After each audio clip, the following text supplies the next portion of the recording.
This woman waited for her husband to fulfill his promise for 65 years. In the days after her husband left home, Caroline often found it difficult to sleep in the lonely nights because of her deep longing for him. Whenever fighter planes flew over her hometown, tears of worry would involuntarily roll down her cheeks. Fortunately, they were still able to stay in touch through letters at that time. Every time she sent a letter, Caroline would carefully apply makeup and leave a kiss on the envelope. She wanted to express her deep love and longing for her husband through this gesture. Even after waiting so long, her love had not diminished in the slightest.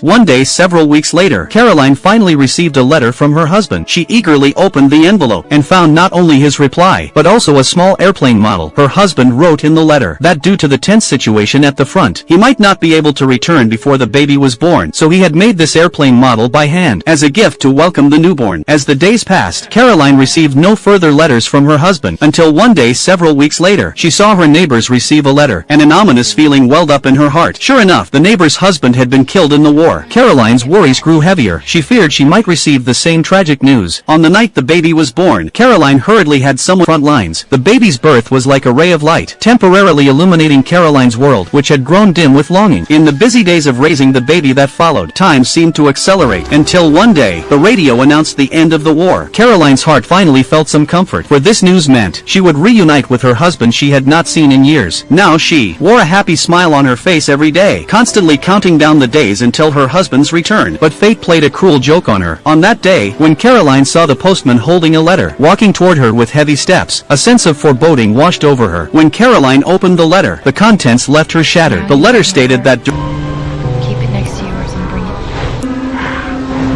They followed the instructions in the letter and went to the bar. Soon she noticed something was off. The singer there looked a lot like her late husband and was even singing songs Jerry had once sung. She suddenly remembered their first date at such a bar, where her husband had sung a love song for her, and she had been captivated by his voice. They had even shared their first kiss there.